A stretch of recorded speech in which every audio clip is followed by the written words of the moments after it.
G'day everybody, it's Stephen here for the Idiot Quilter, episode 101, and I've got a packed full agenda today for you. So let's get right into it, and let's start with what's behind me. My Aussie quilt. Well, it's not the Aussie quilt, it's the Aussie quilt backing that I'm creating. So I have finished the center panels of this, and my idea is this. I want to use up my Australian fabric. I still have a lot of it. So I thought rather than just putting a piece of wide back fabric onto the back of the Aussie quilt, I'd create a backing. And this is what I've gotten so far. So it's a very large 9-patch, 9 blocks. They are actually called sawtooth stars, but I didn't really sit down and really think about what fabrics I was going to use for each of these. I just sort of grabbed at random, and serendipitously it worked out very well for that center piece. Now I'm creating top and bottom and side borders, and that's those 2 strips you see on either side of it. They're not sewn on yet, and they're definitely a little longer than the center piece, but that's been done on purpose because I'm going to have 2 more of those stripped pieces, one on the top, one on the bottom, and that will lengthen it out a bit. And once I've trimmed it and done whatever more I want to do with it, I should have a backing that's big enough for the front of the quilt.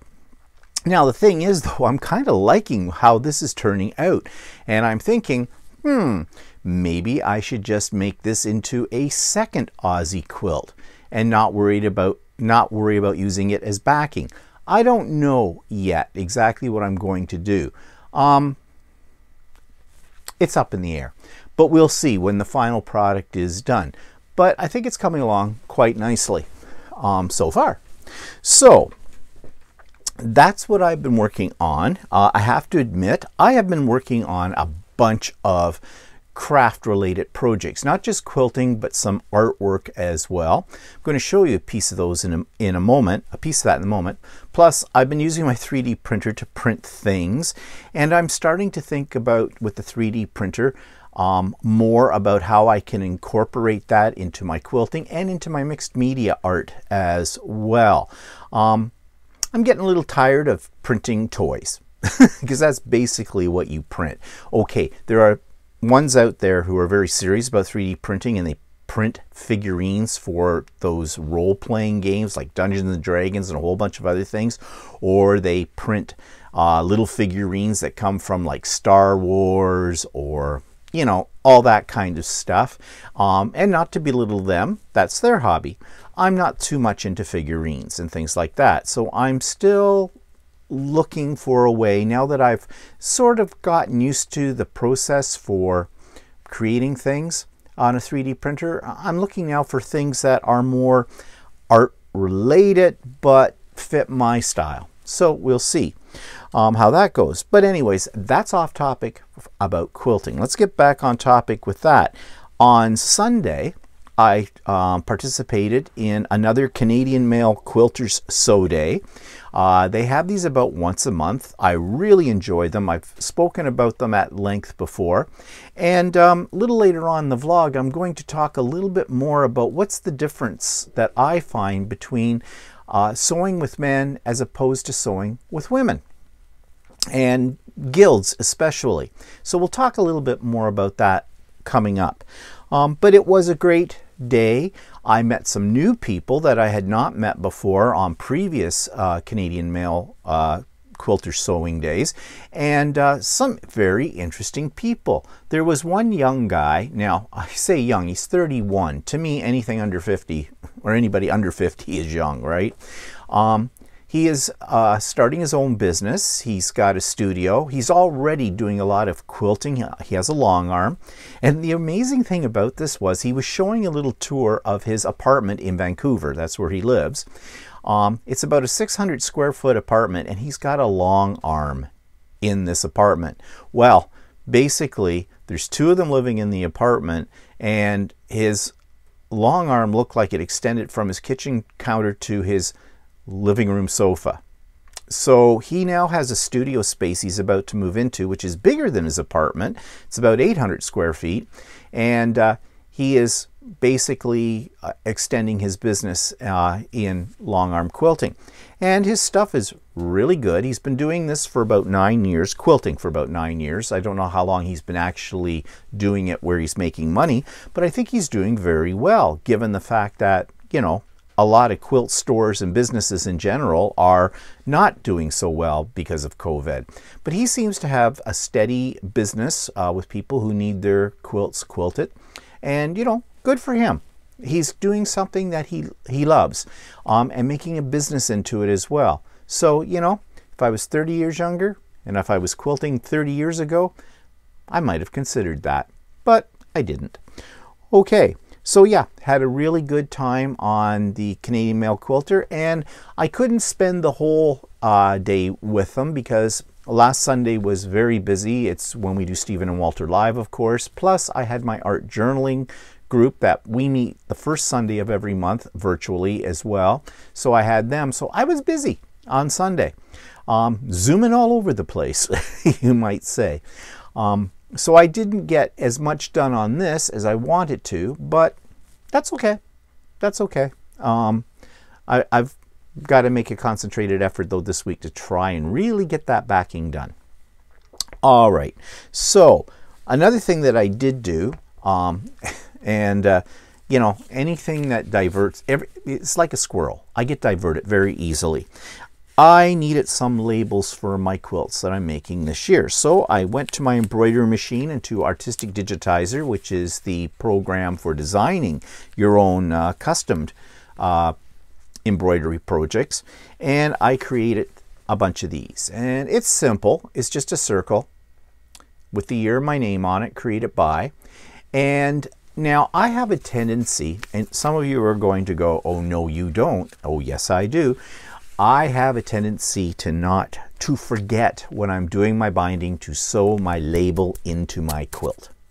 So what I've done is I've used steam a seam, and I will just steam a seam it to the back of the quilt. Now there are those of you who will gasp and say, well, no, that's not very permanent. You need to sew it in and all that kind of thing.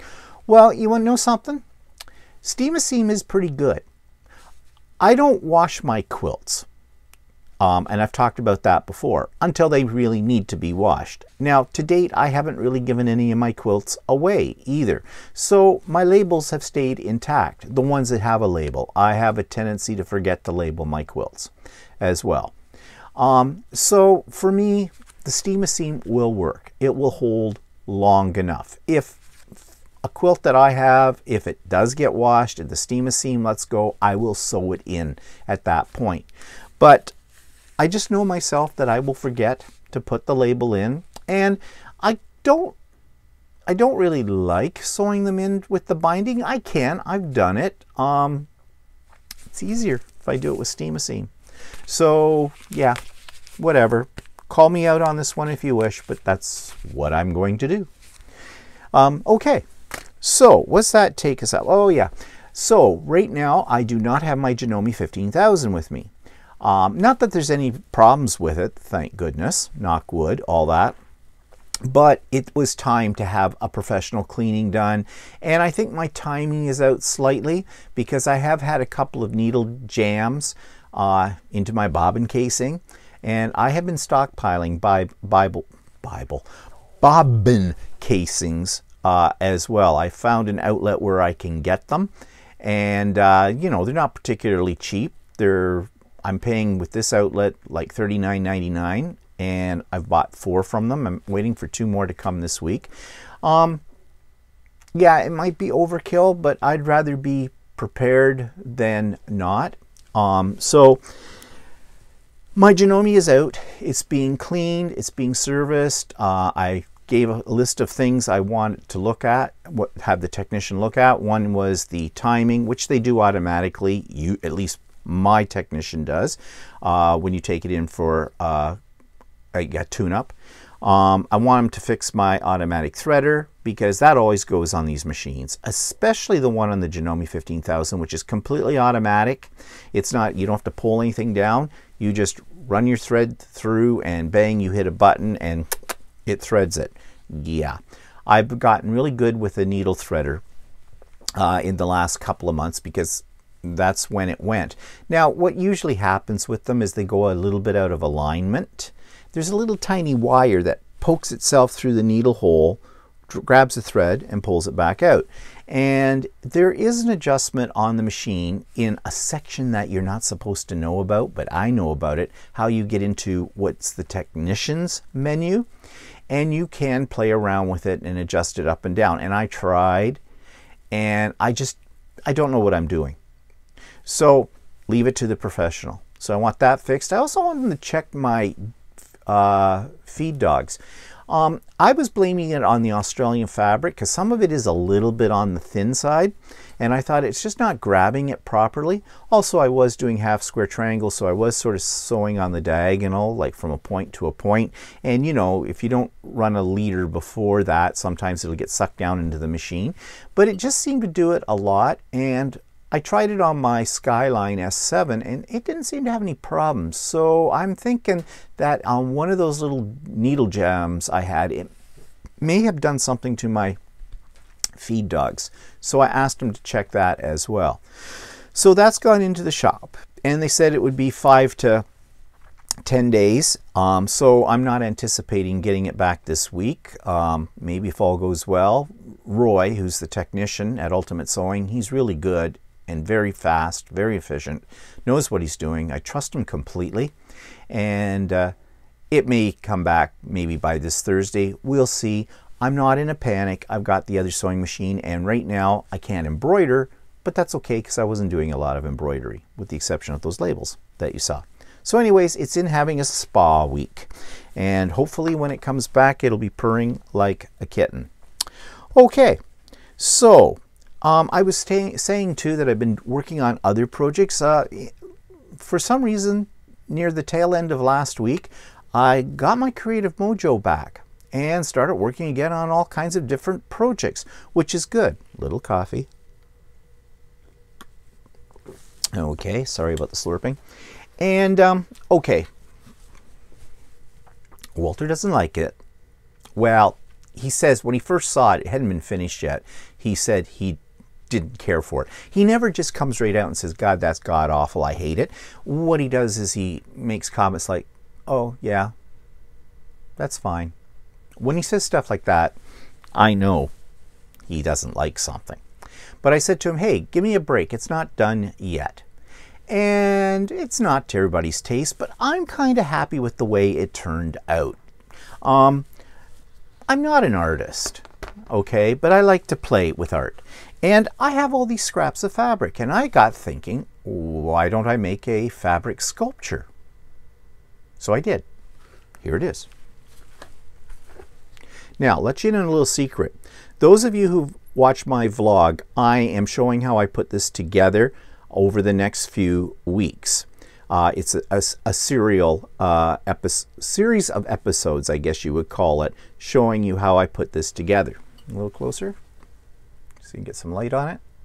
So you see down the bottom part, well, first of all, it's on a canvas, and I did a background of collaged pieces of canvas. Then I stiffened, and I talk about in the video how I stiffened it, these pieces of fabric, and glued them near the bottom, and then I made these butterflies out of fabric as well. And I added some paint here and there, and I added some threads and whatnot, and so I have this sort of abstract little thing. Now, I talk in my vlog about how I put this together piece by piece, and as I said, that will be revealed on the vlogs over the next couple of weeks.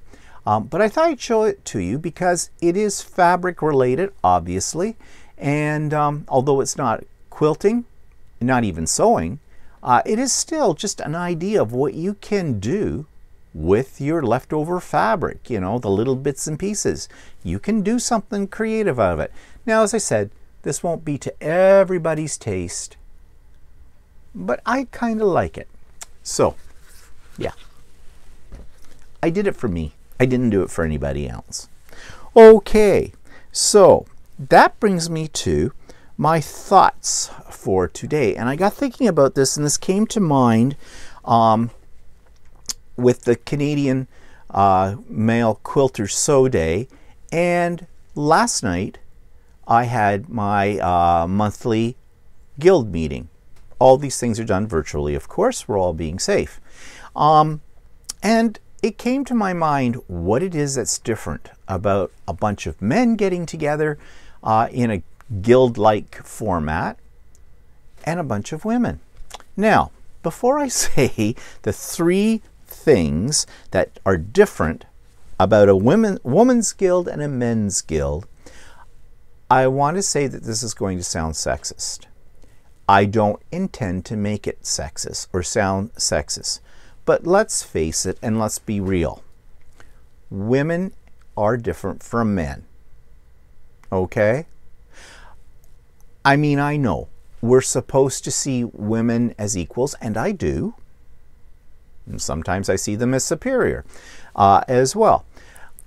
But that's not what I am talking about here. I am just talking about the observed differences from my point of view between the two, having been involved in the two.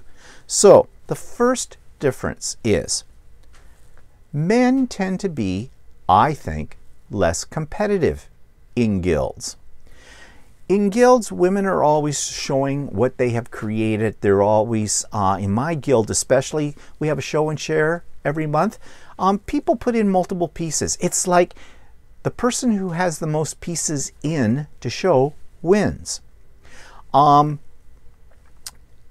the men's, we don't show anything unless somebody wants an idea for something or somebody requests it. It's just, we just don't. Okay? I don't feel in competition with the men. I do feel in competition with the women, but I think that's because I have a subconscious point I'm trying to prove, that men can quilt as well. You know, I don't mean better, I mean as well, also. Okay, that's what I mean by that. So yeah, I just get a sense that there's less competition. Also, out of that competition, women tend to be a little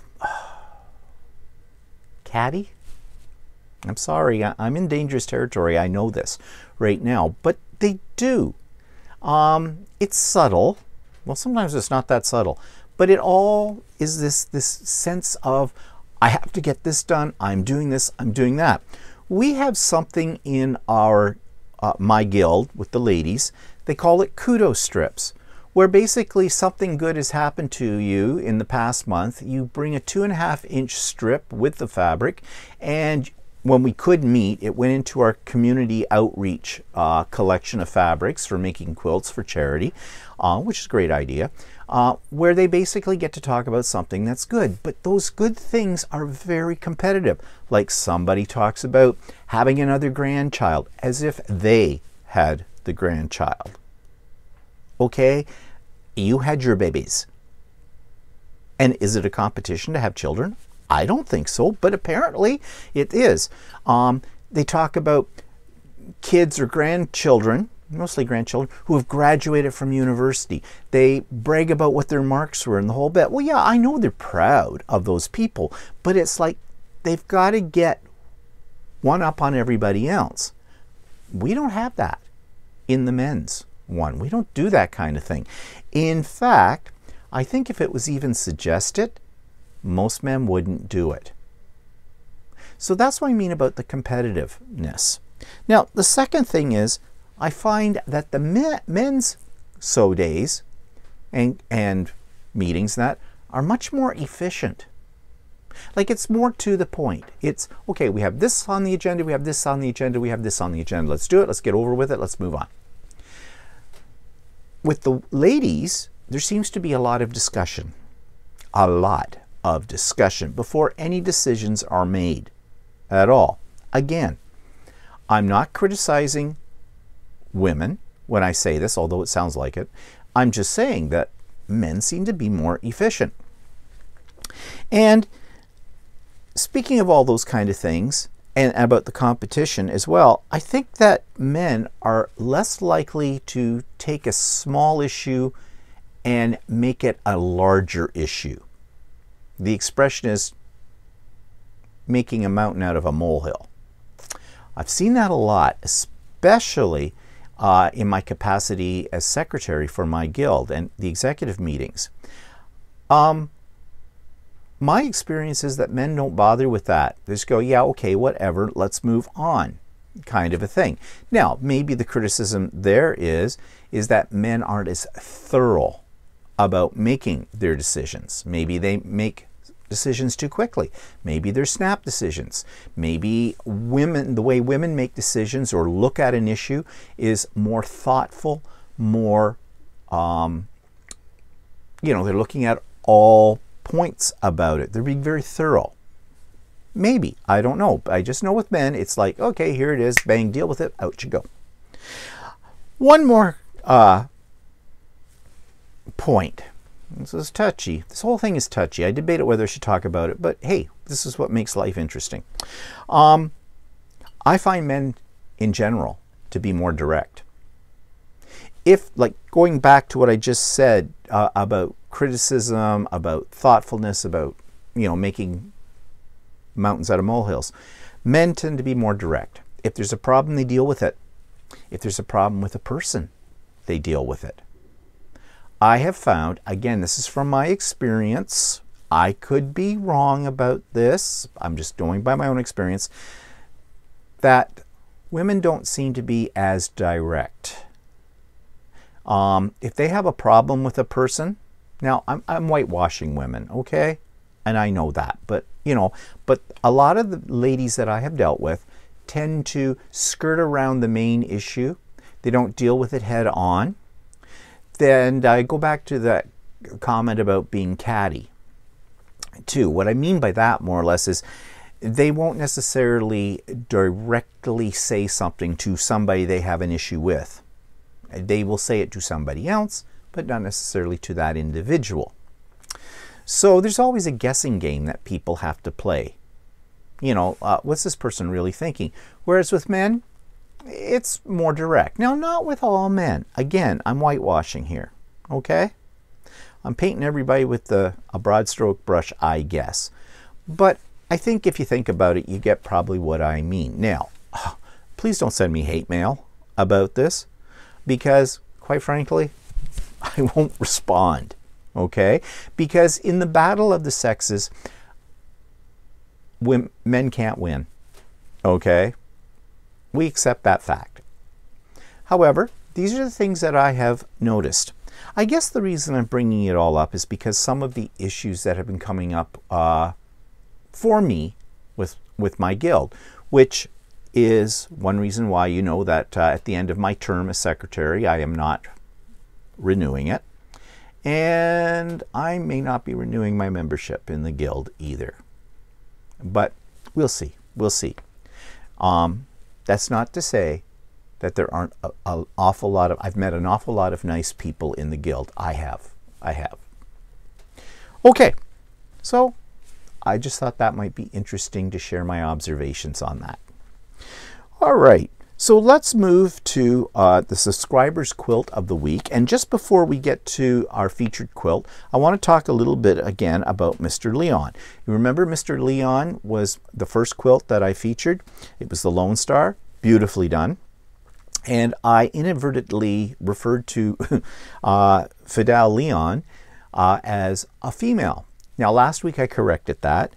But one thing I was really curious about was how he did the quilting. They were feathers on that quilt. And, feathers are the thing that everybody goes, ooh, ah, when they see them, and everybody wants to be able to do them.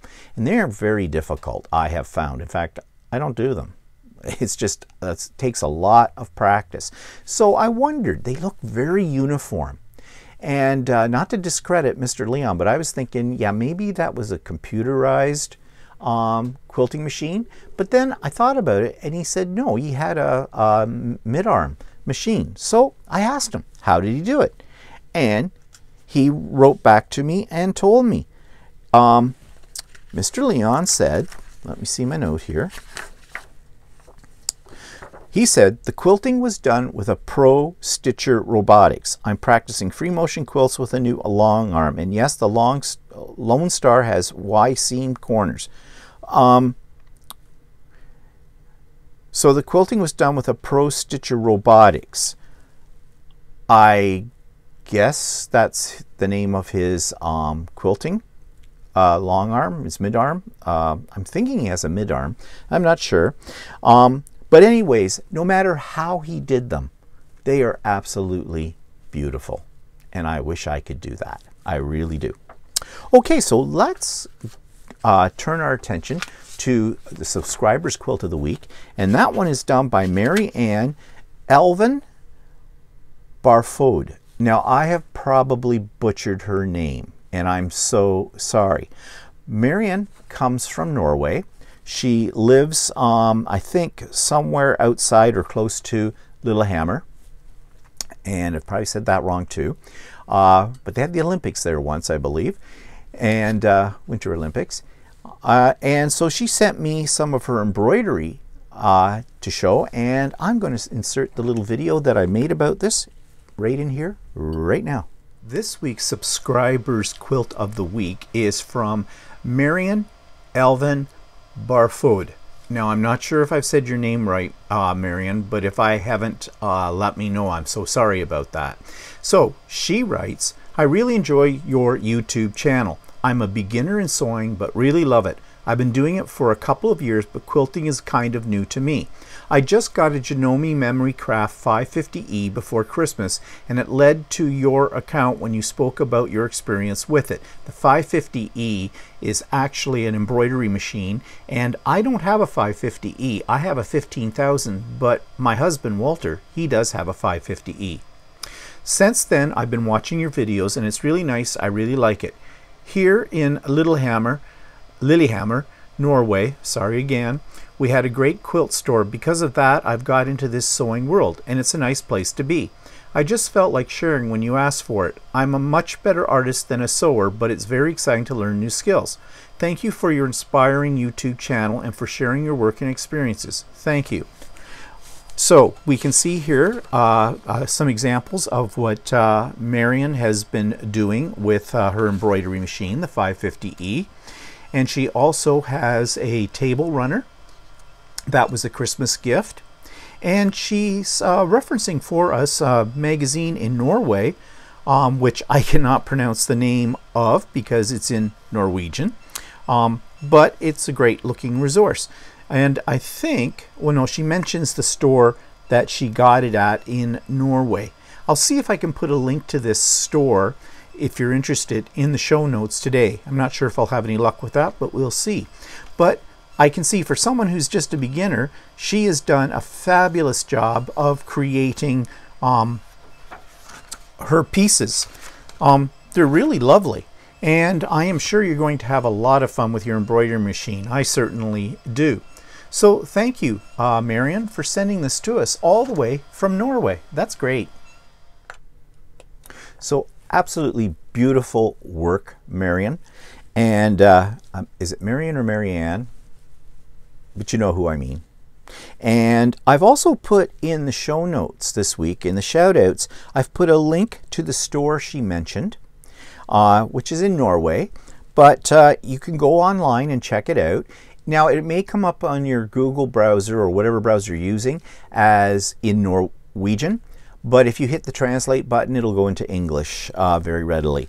And I also put a link to the person she referred to as far as the pattern was concerned, BenteMalm. I'm butchering that, so sorry again, but the link is in the show notes for both of those too as well. So you might want to check it out. It's kind of interesting to check out websites for quilting that are in, other countries, because I think we often get, well, because we live in North America, we stick to North American, but quilting happens all around the world.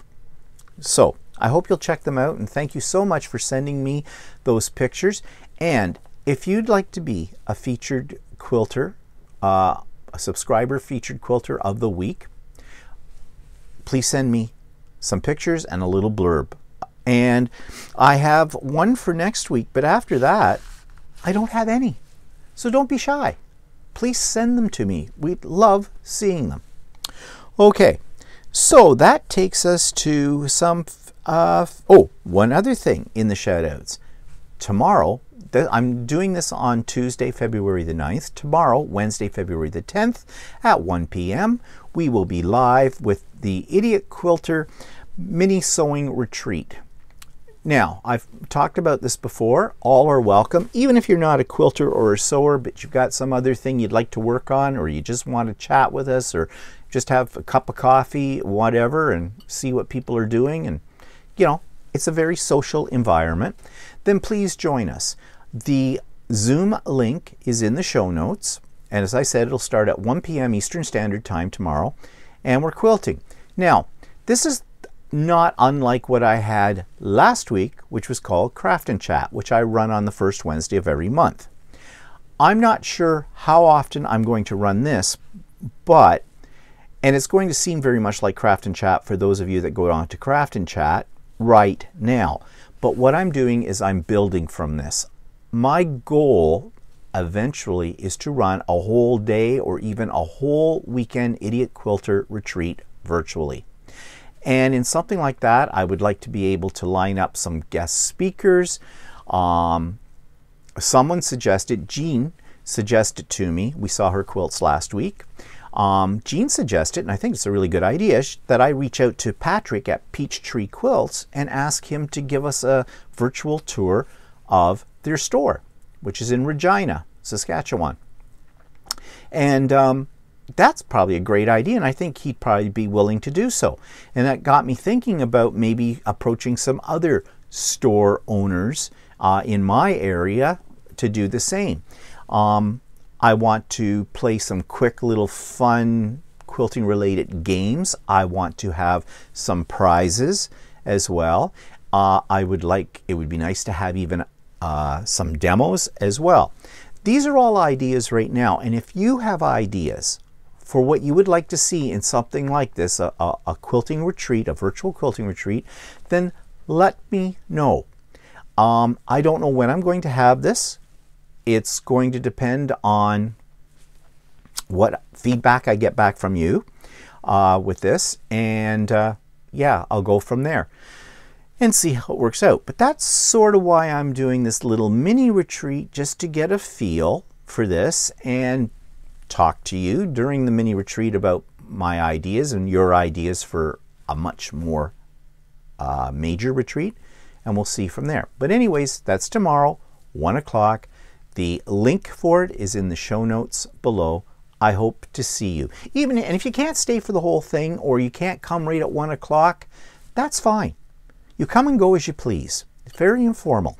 I'm not recording it or anything like that, so don't worry about, you know, ending up on a YouTube video. No, it's not going to happen. Okay? All right.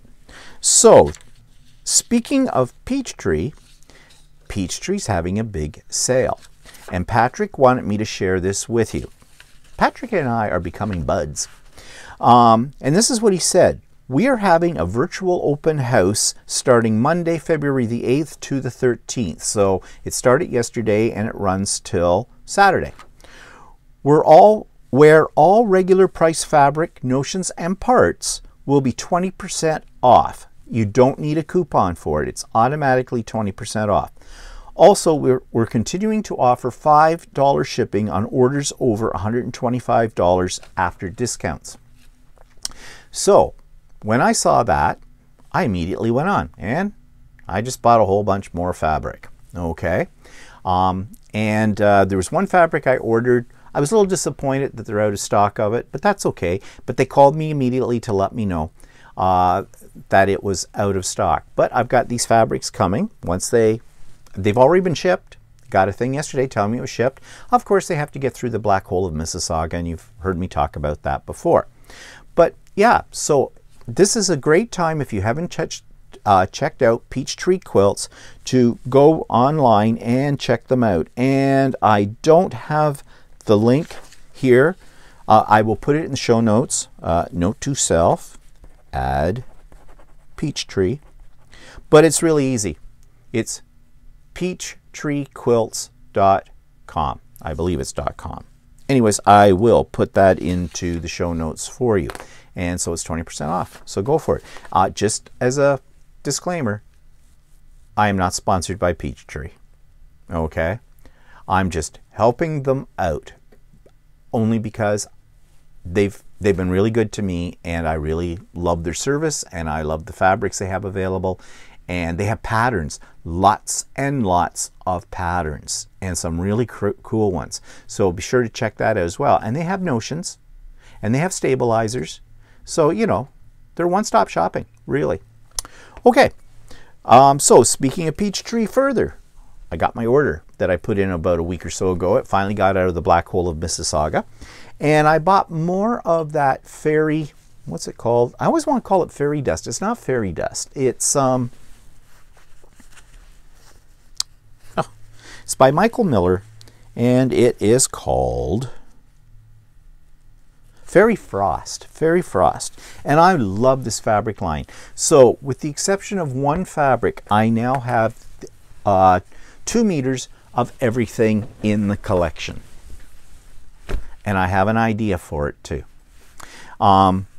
So that's a cream, and that, and that. I love the blues.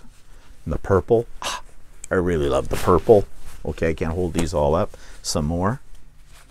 And the teal. And wait, there's more. Another tealy color. And another one. And another lighter purple. And this goldy yellow. So that's a lot. That's 1, 2, 3, 4, 5, 6, 7, 8, 9, 10. 20 meters of fabric. And it's beautiful. Can't wait to use it. And then I bought some more of the coordinating fabrics for this one that I bought. I believe this is called Garden Bright. Yeah, Garden Bright. And so I got this and this and this. And they all go with this. And I also love the colors in this. Walter loves the colors in these too, because he says these will make really great shirts. Because you know he's into garment sewing, right? And his shirts are beautiful. And one thing about them being why they're beautiful is because of the fabrics that he picks. Walter's got a really good eye for that kind of thing. Plus the workmanship in his shirts and anything he sews is very, very professional as well. I have no interest in sewing garments. I don't have the patience. Okay, so that takes us to the next quilt in my collection of quilts that I'm going to critique. Now this one I entered into our Guild's quilt show a year ago. Almost 2 years ago, a year and a half ago, way back before COVID. I think it was November 2019. Yeah, that's when we had the quilt show. God, that seems like a while ago now, doesn't it? Anyways, I didn't win a prize, okay, but it was a challenge, and the challenge was to take, they gave us half a meter, well, they didn't give us, you purchased half a meter of a specific fabric, and they had a theme. It was called Flutter of Friends, because there was butterflies, and you know I like butterflies on things, and it was to create your own original quilt around it. And I did, and I'm very proud of this quilt, as you'll hear me say, and you'll hear why, and here you go. So this week I'm going to critique a quilt that was probably about my 5th quilt that I had ever made, and this one is completely my own design. Now originally I made this because my guild was having a quilt show, and they set up a challenge whereby you had to use the fabric, the one in here that's the bright colored butterflies. If you see it up close you'll know what I mean. You had to use that fabric, and you could add to it any other fabric that you wanted to, but the theme was a flutter of friendship. So I designed this myself. Now I played around with several different designs, and I wanted to use the sort of the maple leaf looking block that is here, and I wanted to contrast in my colors between dark and sort of light, and also I wanted to pick up the butterfly theme in my colors as well. So you can see that I settled on black, yellow, and a shade of blue for this. Now, as I show you a close-up of this quilt, this is actually my most perfect quilt that I have ever made. And that was because I knew it was going into the quilt show, and I was relatively a new member of the guild, so I wanted to create a good impression. Also, I was the only man that had a quilt in the show as well. So I was sort of doing something here to represent men quilters. At least in my mind, I thought of that. So you can see I've got all my points are exactly where they're supposed to be. That didn't just happen the first time. I went very slowly. I made sure that I had an accurate 1/4 inch seam, and if my blocks weren't going together properly, I'd scrap them and start over. So this quilt took me quite a while to make. And on top of it all, in terms of designing it, I did design it in electric quilt and just on paper as well to get everything to fit. When I had all the blocks made, it took me some time to lay it out before I did the final piecing of all of that. Now this is a close-up of my quilting, and it looks pretty good, but I have to admit this is not free motion quilting. I took this to my local long arm place, and I did it myself, but I did it using a pantograph. So that's why it turned out so nice. But I wasn't taking any chances at that point with doing ruler work or doing even free motion quilting on my own domestic machine, and certainly at that point in time I was not anywhere near good enough for any of that. I could have done walking foot again, but I thought, no, with this, if this quilt is going to be judged, and it was sort of an informal judging, there wasn't really a judging per se as you would have in a regular like competitive quilt show. This was just done by some members that sat on our guild, and they basically picked it out, I guess, according to how it looked in general. But anyways, I wanted the quilting to look very professional, but I did it myself, even if I did use a pantograph for this. Now you can see that I had managed to pretty much master doing my corners and my binding on a quilt like this. I got them at 45-degree angles, and the stitching is fairly straight. If I was to do this over again, I think I would have stitched a little bit closer to the actual edge of the binding, but it worked out very nicely here, and it looked good on the back as well. And I picked a thread color that would blend into the binding as closely as I could so it wouldn't be visible. And here's a look at the backing of my quilt, and you can see the quilting here a little bit better since it stands out a little bit more with the color of thread. I think I used 2 different colors of thread in this, a different one for the backing from the front, and that was by recommendation from the person who owns the long arm store that I went to finish the quilt up. So overall, I was very pleased with the final result with this quilt. If I had to do it differently the next time, I think I would maybe go for a little bit of lighter colors in the border than I did, because I think it might be a little dark. But overall, I think I did a really good job on this, but I took my time with it, and this was a project that I'm so proud of that I hung it over top of my bed. So now I'm going to turn my attention to some of my favorite notions, and these aren't actually notions, these are books. I don't buy a lot of quilting books. The reason why is because a lot of these things I can get online. And I love books, but I've really gone to the electronic world when it comes to like e-text and things like that. And so rather than having a book with a bunch of patterns in it, I would just rather go online, find the patterns, and either buy them, or if they're free, download them as PDF files. But I have 3 books I'm going to talk about now that are books that I feel are very essential to my collection. First one is called The New Quick and Easy Block Tool, 110 quilt blocks in 5 sizes with project ideas. Packed with hints, tips and tricks, simple cutting charts, helpful reference tables. Now, I have to admit, I haven't used this a lot because I forget I have it. I got to leave it out where I'll see it. But basically inside, it shows you different blocks, and it tells you the measurements for each of the pieces to make the block, and in various sizes as well. So it takes a lot of the math out of having to figure things out when you're trying to do something that's original. And there are a lot. Like, how many are in here? 110.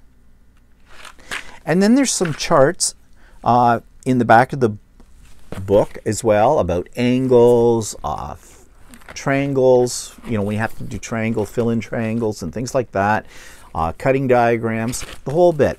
It's a really good reference book to have. It is by C&T Publishing. At the time that I purchased it, it was $25.25. It probably varies. I think I bought it in my local quilt store, but I'm sure you can get it online, probably on Amazon as well. But really, if you're into designing your own quilts, this is a rented lips, a very valuable resource. Another resource is one called Block a Day, 365 Quilting Squares for Patchwork Inspiration by Lucinda Ganderton.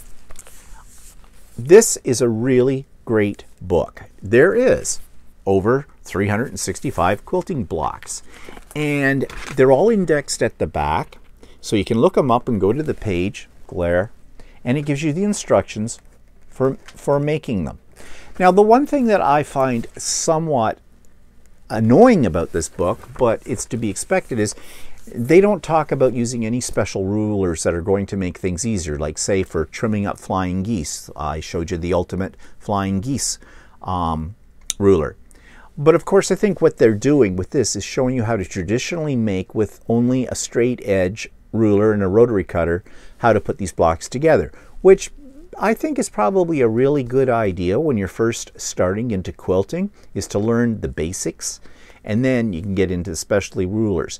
But I also use this book because if I'm looking for a different kind of block, or if I see a block and I'm not sure what it is, I'll look through this book and see if I can identify it. And as I said, in the back there's an index by the names of the blocks too. And so that really helps you to, you know, figure out how to put together blocks of all sort. Now, this book I find works very well with this book, and I have shown this book before, but I'm going to show it again. The Encyclopedia of Pieced Quilt Patterns, the 3rd edition by Barbara Brackman. And this is the one that has, you know, every block you can imagine, and the name for it. And this also cross-references with EQ8, Electric Quilt 8, once they come out with their little add-on for this, which is supposed to come out, I think, around April, which I'll buy that and talk about that at that time when I get it. The thing, though, is if you use these two books in conjunction, although this one will not cover everything that's in this book, you can probably get a very good understanding as to how to put together a block you like that's in here by looking at that other book. So yeah, these are the 3 books. Oh, they're heavy. There's 2 of them. Okay, I need another hand. All right. Okay, these 3 books are in my reference section. And as I said, I use them fairly frequently. So they're a great aid. Okay. So what's that take me to now? I'm just checking my notes here, see if I left out anything. Let's have a break, shall we? A little coffee. Okay, so I have a new feature I'm going to start next week. I got this idea about, 10 minutes before I start recording this. I thought I might talk about quilt stores, online quilt stores that I have had experience with or I've looked into in detail, and talk about, you know, how I feel about them, what they have to offer, what makes them maybe a little different from other ones, that kind of stuff. I thought that might be a useful resource, and I will, of course, in the show notes each week, I will whatever one I've featured, I will put the link in the show notes for you as well. Now, yes, I'm going to be very Ontario-centric. That's my province, and so I like to buy locally. But I probably will feature a few others that are Canadian, but I am going to feature Canadian ones, okay? Nothing against American stores, because I have ordered from them.